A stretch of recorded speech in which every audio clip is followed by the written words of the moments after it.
स्वागत है दोस्तों आप लोगों का आपके अपने यूट्यूब चैनल हिंदी मंथन पर। मैं रणजय सिंह आप लोगों का तहे दिल से स्वागत, अभिनंदन और वंदन करता हूं। इसके पहले वाली क्लास के अंतर्गत हम लोगों ने वर्णिक छंद के विषय में इंद्र वज्रा छंद को बहुत बेहतरीन तरीके से चीज़ों को समझा था। आज हम लोग उसी क्लास को आगे कंटिन्यू करते हुए इंद्र वज्रा के बाद में उपेंद्र वज्रा को विस्तार से समझने की कोशिश करते हैं।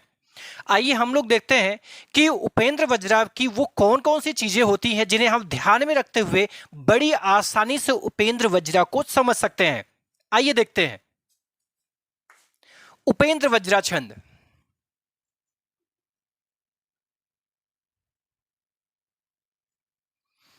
उपेंद्र वज्रा,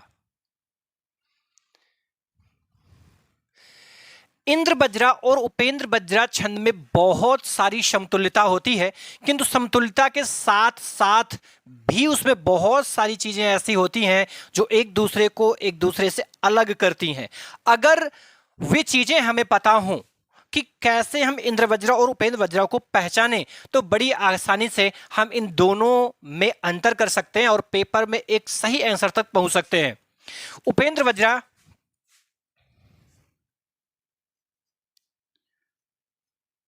उपेंद्र वज्रा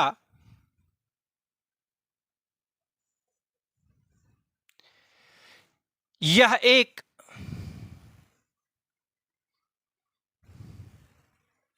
समवर्णिक छंद है।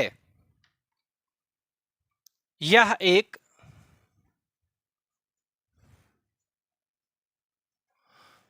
वर्णिक छंद है।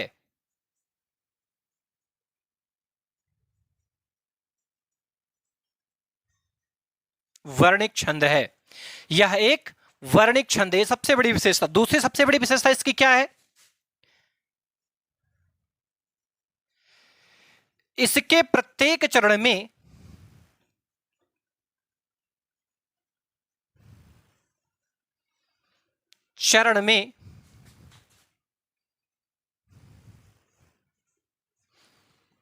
11 वर्ण होते हैं।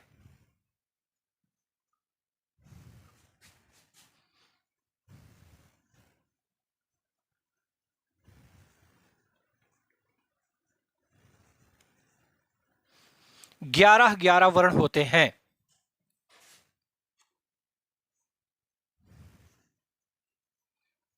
सूत्र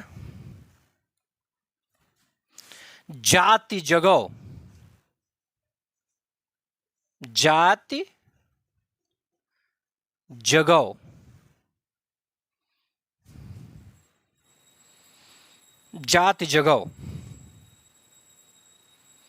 अब इस जाति जगौ में हम इसका अगर सूत्र विस्तार करें तो इसमें क्या क्या चीजें आती हैं?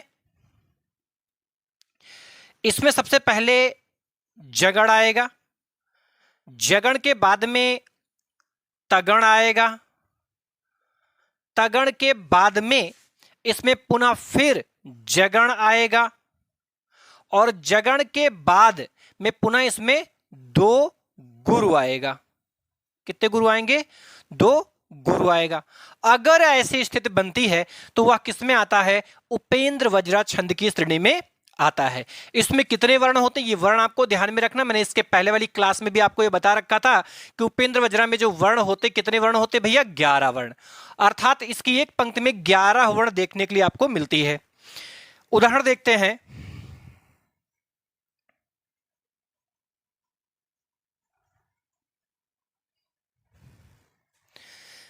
बिना विचारे यदि काम होगा,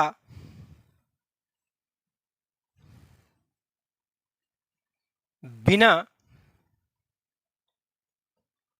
विचारे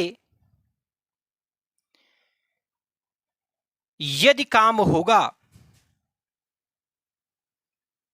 यदि काम होगा,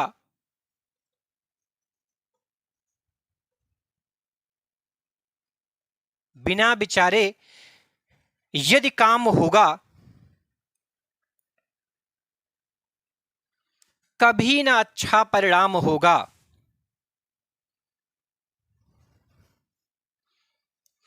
कभी ना अच्छा परिणाम होगा।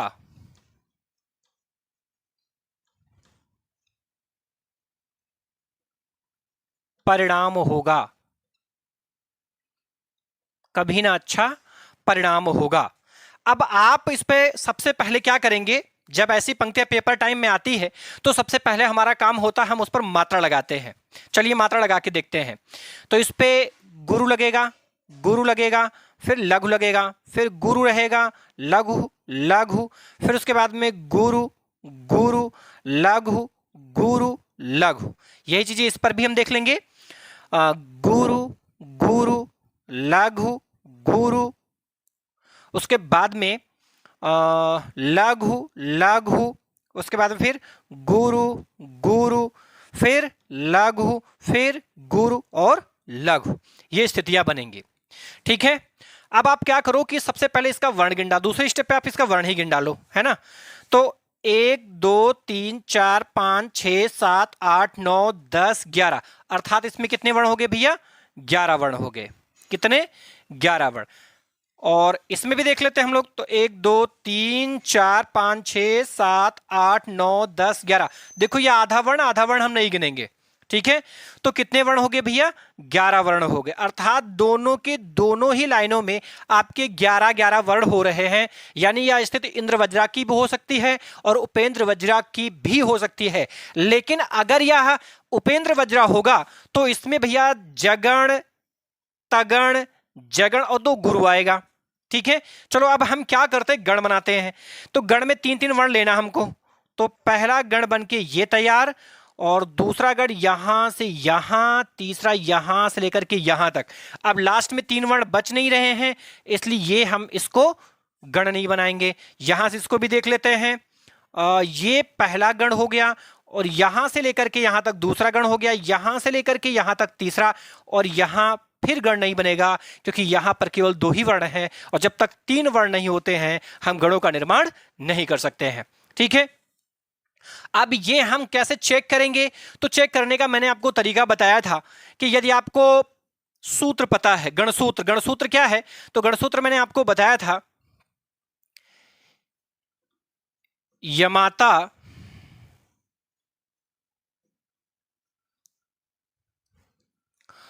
राजभान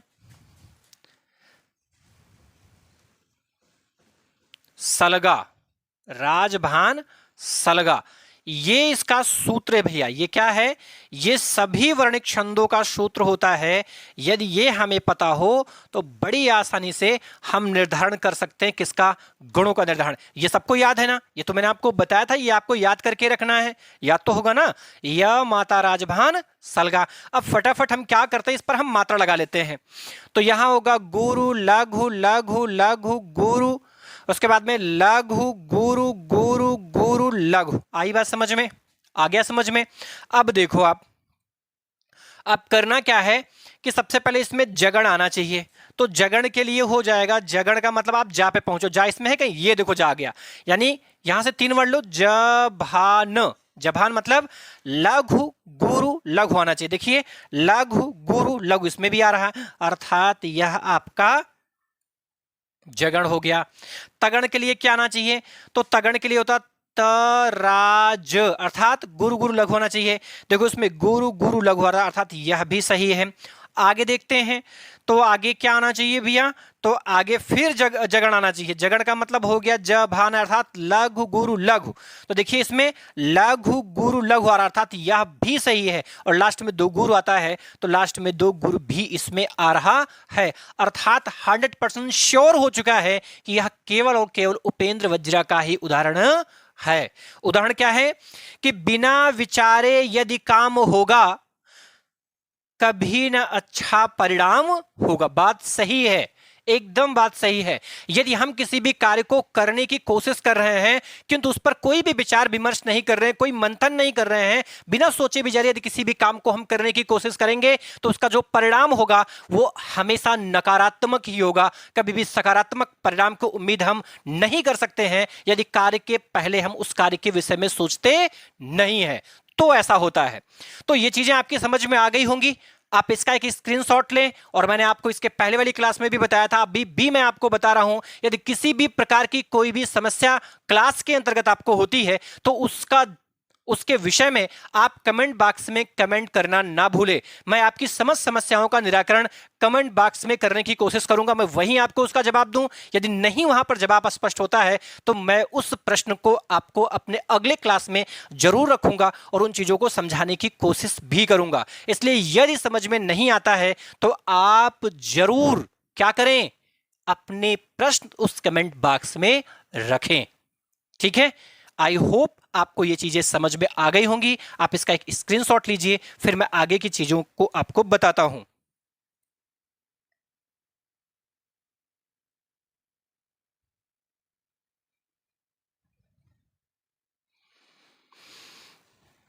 चलिए, इसी का अगला और बड़ा फेमस उदाहरण है, हम लोग लिखेंगे उसको। ये ले लिया आपने स्क्रीनशॉट ना? चलिए, अब यहां तक हम लोग इसको मिटा देते हैं, थोड़ी सी जगह हो जाएंगी तो शायद चीजों को मैं और बेहतर तरीके से आपको समझा पाऊंगा, क्योंकि सूत्र का रहना भी जरूरी है, नहीं तो आप समझ नहीं पाएंगे, लेकिन जगह का रहना भी तो जरूरी है। चलो मैं आपको समझाने की कोशिश करता हूं। अगला उदाहरण दिया गया भैया, बड़ा कि छोटा कुछ काम कीजिए। बड़ा कि छोटा, छोटा, बड़ा कि छोटा कुछ काम कीजिए।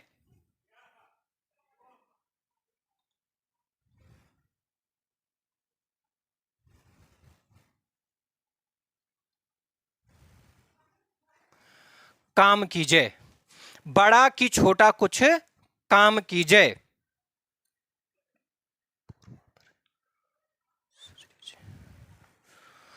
परंतु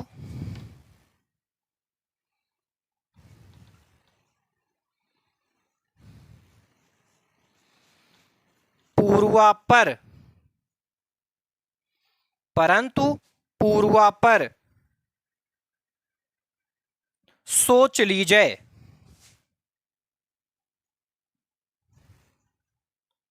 सोच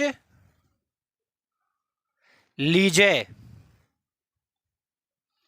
सोच लीजिए, पूर्वापर सोच लीजिए। ठीक है, अब आप इस पर भी आप मात्रा लगाएंगे। सबसे पहले मात्रा लगाने से पहले आप पहला काम करेंगे वर्ण गिनने का।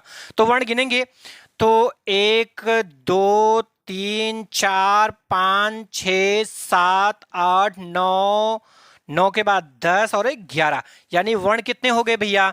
तो इसमें वर्ण हो गए 11 वर्ण हो गए। ठीक है, 11 वर्ण। नीचे हम अगर चेक करते हैं कि इसमें कितने वर्ण हैं, तो 1 2 3 4, 4 के बाद 5 6 7 8, मैंने कहा ना आधे वर्ण को गिनते नहीं। 8, 8 के बाद में 9 10 11, आधे वर्ण को नहीं। अर्थात यदि पंक्ति के अंतर्गत आधा वर्ण आता है तो उस आधे वर्ण को हम नहीं गिनते हैं। ठीक है, पूर्ण वर्णों को ही हम वर्णिक छंदों की श्रेणी में गिनते हैं। तो यानी इसमें भी कितना वर्ण हो गया? तो भैया इसमें भी आपका 11 वर्ण ही हुआ। अब हम क्या करते हैं, मात्रा लगाते हैं। तो गुरु गुरु, लघु गुरु, लघु लघु, क्योंकि छोटे ओ की मात्रा तो लघु ही लगेगा। यहां पर गुरु गुरु, यहां पर छोटी की मात्रा लघु गुरु लघु। ठीक है, अब नीचे वाला भी लगा लेते हैं।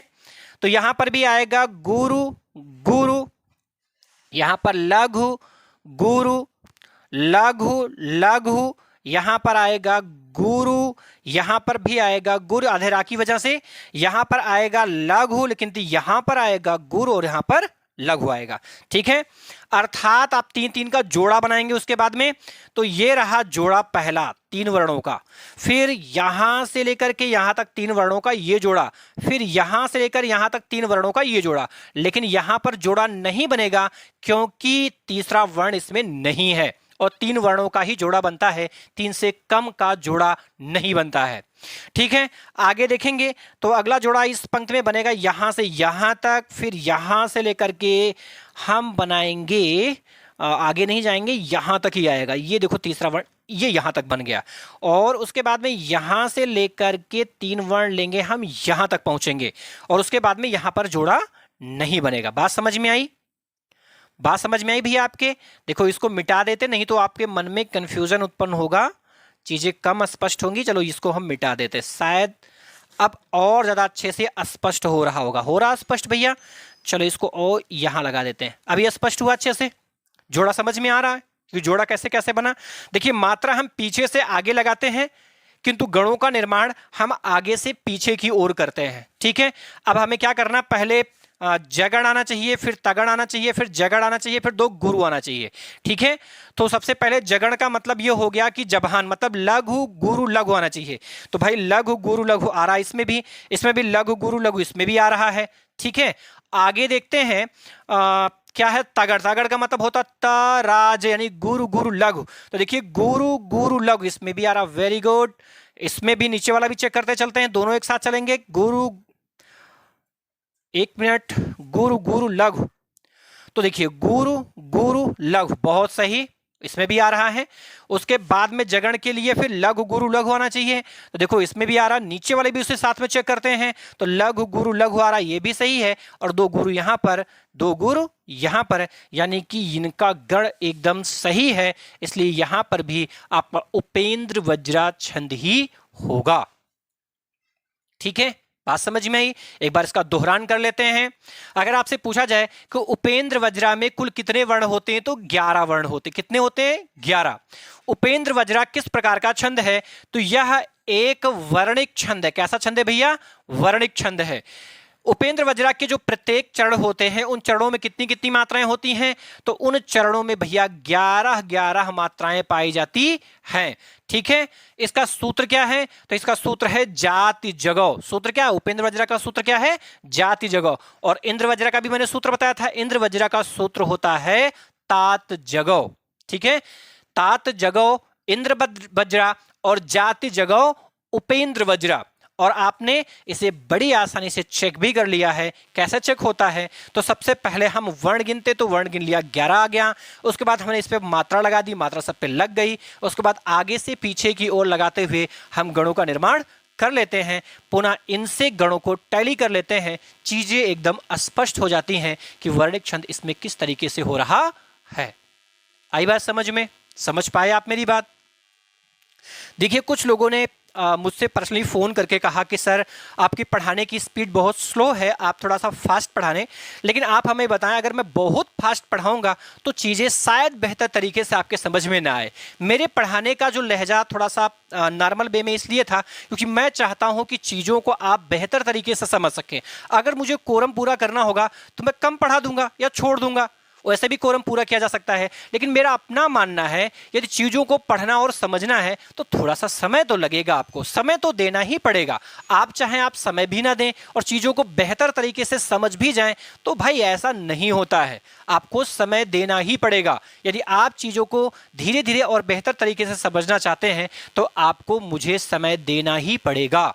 आई बात समझ में? तो आप इसका एक स्क्रीनशॉट लीजिए, फिर मैं आगे की चीज़ों को आपको समझाता हूं। लिख लिया? चलिए लिख लिया। अब एक मैं और आपको महत्वपूर्ण बात बताऊं, इंद्र वज्रा और उपेंद्र वज्रा दोनों में 11-11 वर्ण होते हैं। इंद्र वज्रा का जो सूत्र है वो है तात जगौ और उपेंद्र वज्रा का सूत्र है जाति जगौ, इतना ही उसमें अंतर है। लेकिन मैं आपको तरीका बताऊं, अगर इंद्र वज्रा और उपेंद्र वज्रा की स्थिति आपको चेक करनी है तो उसके लिए बहुत आसान तरीका होता है। बस इसका आप यही प्रथम वर्ण देखिएगा, प्रथम वर्ण देखने से ही चीजें आपको स्पष्ट हो जाया करेंगी। कैसे स्पष्ट हो जाया करेंगी वो मैं आपको बता रहा हूं। चलिए, इंद्र वज्रा और उपेंद्र वज्रा की तुलना, हेडिंग डालेंगे इंद्र वज्रा और उपेंद्र वज्रा की तुलना। कैसे तुलना कर सकते हैं हम, कैसे पेपर टाइम में देखते ही पहचान सकते हैं कि कौन सा उदाहरण इंद्र वज्रा का है और कौन सा उदाहरण उपेंद्र वज्रा का है। चलिए हेडिंग हम लोग बनाएंगे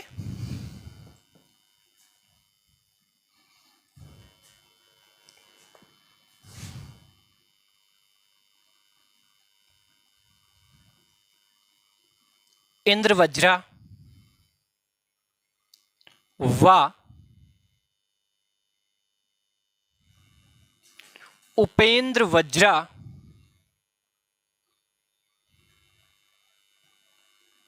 में अंतर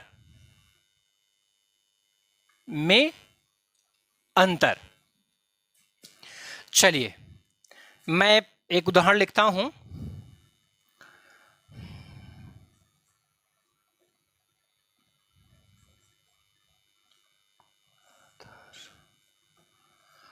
आधार कोई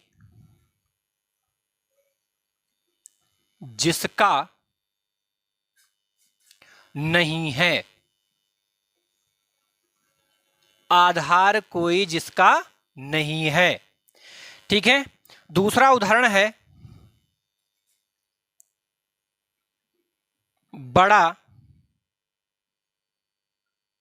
कि छोटा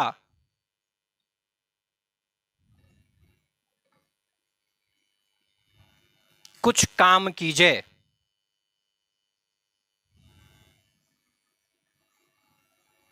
कुछ काम कीजिए, बड़ा कि छोटा कुछ काम कीजिए। मैंने ये दो उदाहरण आपको दे दिए हैं। अब आपको पहचाना इसमें इंद्र वज्रा का उदाहरण कौन सा है और कौन सा उपेंद्र वज्रा का उदाहरण है। तो इसमें सबसे पहला काम आप करेंगे, इसमें वर्ण गिन लेंगे। तो 1 2 3 4 5 6 7 8 9 10 11, इसमें भी 11 वर्ण आ गया। ठीक है, आ गया 11 वर्ण। और भैया, और अगर इसमें भी देखते हैं तो 1 2 3 4 5 6 7 8 9 10 11, इसमें भी कितने वर्ण आ गए? तो इसमें भी आपके 11 वर्ण आ गए। ठीक है, इसमें भी दोनों में 11-11 वर्ण ही आ रहे हैं।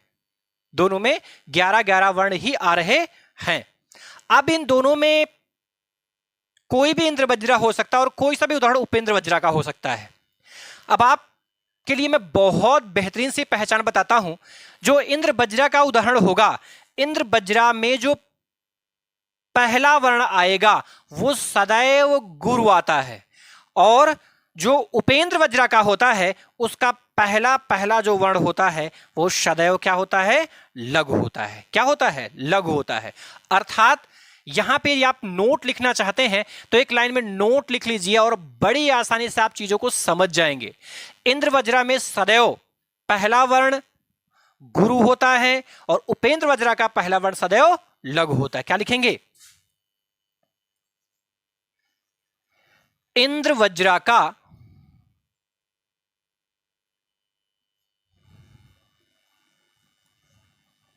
प्रथम वर्ण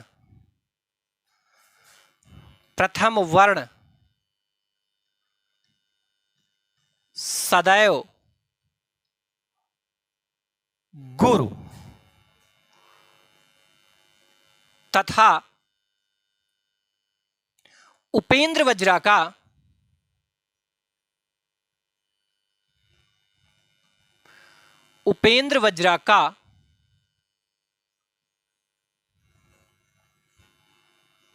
प्रथम वर्ण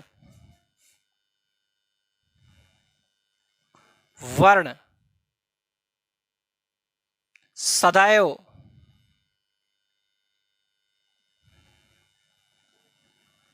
लघु होता है।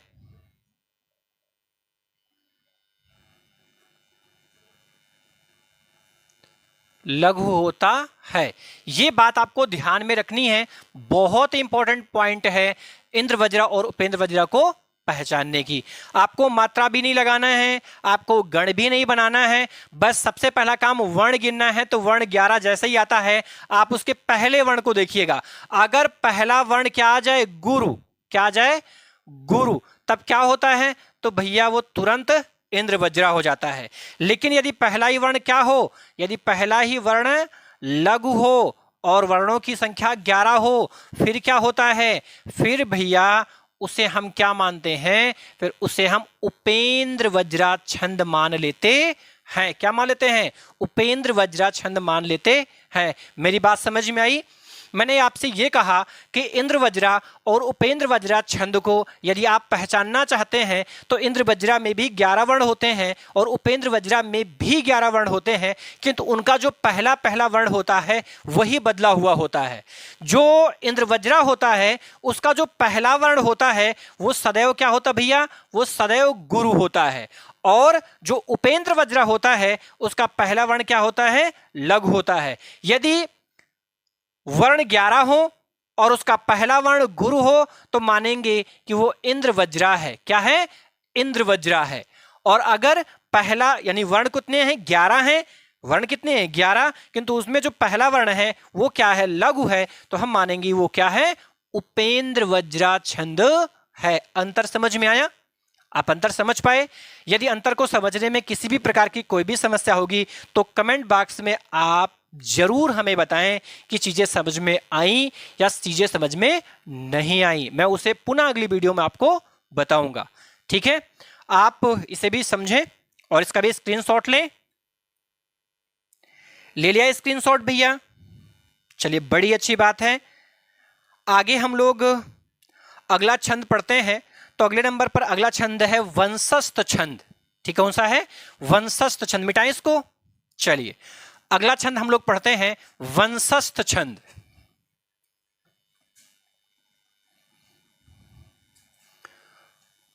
अगला छंद है वंशस्थ छंद।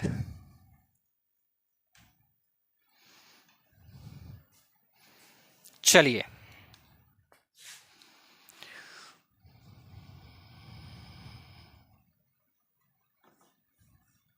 थोड़ा सा और ऊपर लिखते हैं।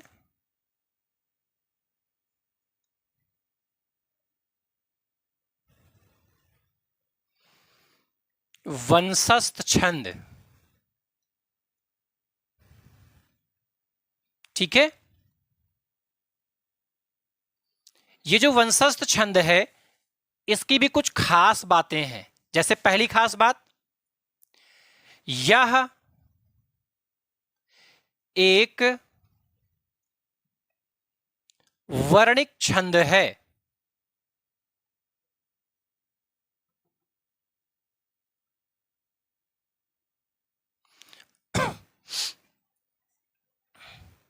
इसके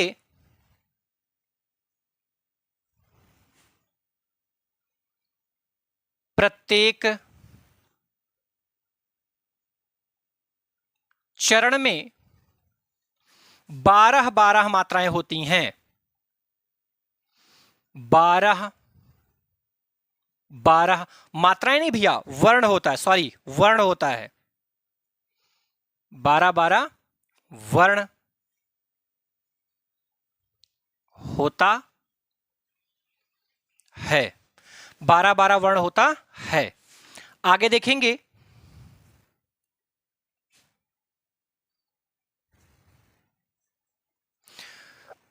उदाहरण के बाद में सूत्र समझ लेते। सूत्र मैंने इसका आपको बताया था। पहला बताया था तात जगो इंद्र वज्रा, जाति जगो उपेंद्र वज्रा और जाता जरा वंशस्थ। इसका सूत्र क्या है, जाता जरा। ठीक है, जाता जरा। अब जाता जरा का मतलब क्या हो गया भैया, इसमें पहले जगण आएगा, फिर तगण आएगा, फिर जगण आएगा, फिर रगण आएगा। 4 वर्ण आएंगे। ठीक है, अब 3 इसमें, 3 इसमें, 3 इसमें, 3 इसमें। तो भैया अगर हम इसमें कितने वर्ण, 1 2 3 4, अर्थात 4 गुणे 3 करें तो टोटल कितना होता, 12 वर्ण। अर्थात एक पंक्ति में कितने वर्ण आ जाएंगे भैया, 12 वर्ण इसके आएंगे। ठीक है, अब हम लोग क्या करते हैं, एक उदाहरण लिख लेते हैं।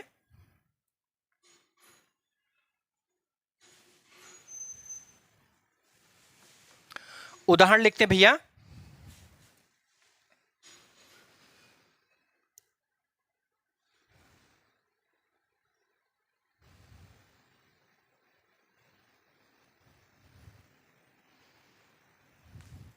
दिनांत था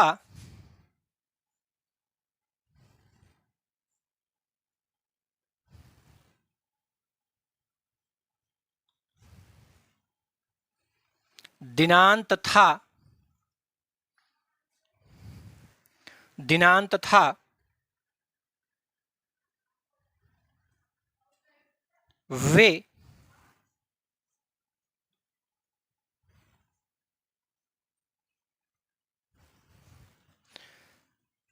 दिननाथ डूबते।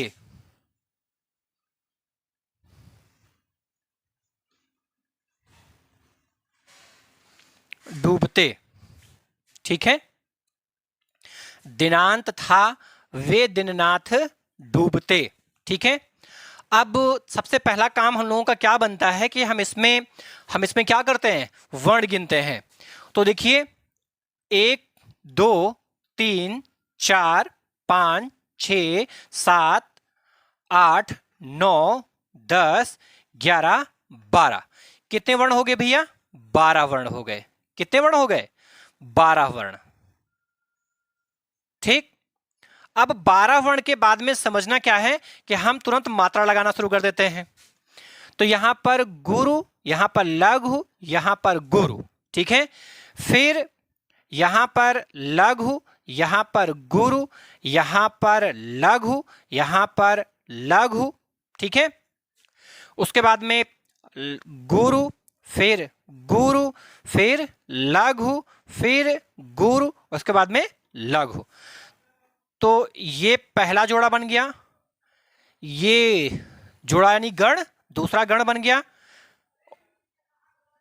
तीसरा, और ये चौथा बन गया, चारों, है ना। अब इसको हम चेक कर लेते हैं जगण से, है ना। तो मैंने आपको सूत्र बताया था, सूत्र क्या था, य मा ता रा ज भा न स ल गा, ठीक है। क्या है भैया, यमाता राजभान सलगा। क्या भैया, यमाता राजभान सलगा। अब ये जो यमाता राजभान सलगा का सूत्र है, इसी सूत्र पर ही हम इसको चेक कर लेंगे, ठीक है। इस पर हो जाए गुरु लघु लघु लघु गुरु लघु गुरु गुरु गुरु लघु, ठीक है। तो सबसे पहले क्या है, जगण। जगण के लिए हो जाएगा जभान। जभान का मतलब लघु गुरु लघु आना चाहिए, आ रहा है, लघु गुरु लघु, यानी ये जभान है। फिर क्या आना चाहिए भैया, तगण आना चाहिए। तगण का मतलब हो गया कि तराज। तराज का मतलब गुरु गुरु लघु।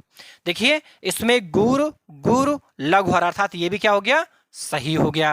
फिर क्या आना चाहिए, जगण। जगण का मतलब फिर वही लघु गुरु लघु, तो देखो लघु गुरु लघु भी आ रहा है। उसके बाद क्या है, रगण।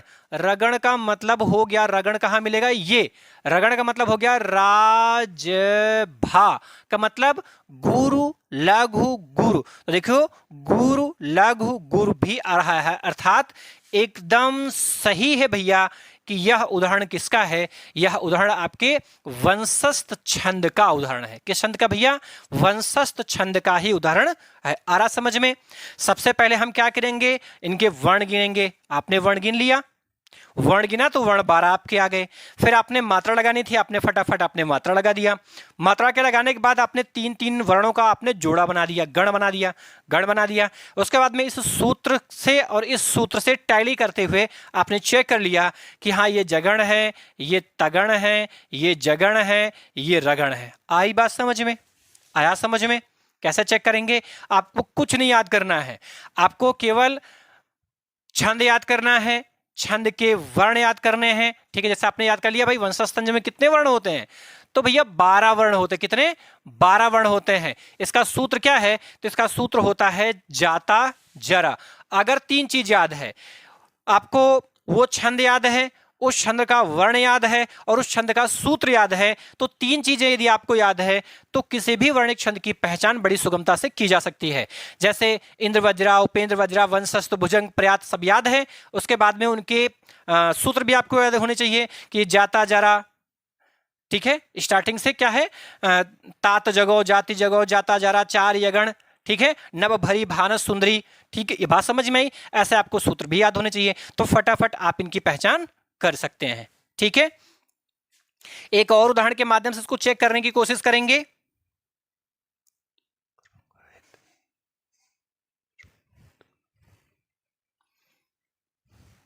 किया करूंगा,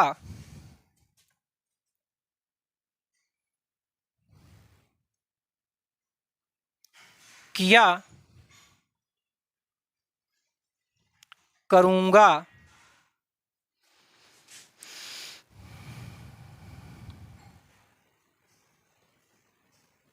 हित, किया करूंगा हित, सर्वभूत का, सर्वभूत का, ठीक है, सर्वभूत का। अब हम वर्ण गिनेंगे तो 1 2 3 4 5 6 7 8 9 10 11 12 वर्ण कितने हो गए भैया? 12 वर्ण हो गए। अब क्या करेंगे, हम मात्रा लगाएंगे। तो देखिए भैया, इस पे लगेगा गुरु लघु गुरु लघु गुरु, फिर लघु लघु गुरु गुरु लघु गुरु लघु। ये बन गया पहला वर्ण, ये बन गया दूसरा, ये बन गया तीसरा गण और ये बन गया चौथा। ठीक है, तो जगण के लिए क्या होता है? लघु गुरु लघु। देखिए इसमें भी आ रहा है लघु गुरु लघु, अर्थात ये भी सही है। फिर क्या होता है तराज, तराज में क्या होता है? गुरु गुरु लघु, इसमें आ रहा गुरु गुरु लघु, ये भी सही है। उसके बाद में क्या होता भैया? जगण, लघु गुरु लघु। देखिए इसमें भी आ रहा लघु गुरु लघु, ये भी सही हो गया। आगे क्या है? रगण, रगण का मतलब हो गया कि क्या आना चाहिए? गुरु लघु गुरु, इसमें आ रहा गुरु लघु गुरु, अर्थात यह भी सही है। तो ये दोनों के दोनों उदाहरण, ये दोनों के दोनों उदाहरण किस छंद के माने जाएंगे? तो ये दोनों के दोनों उदाहरण आपके वंशस्थ छंद के माने जाएंगे। बात समझ में आई? आप इसका भी स्क्रीनशॉट लें।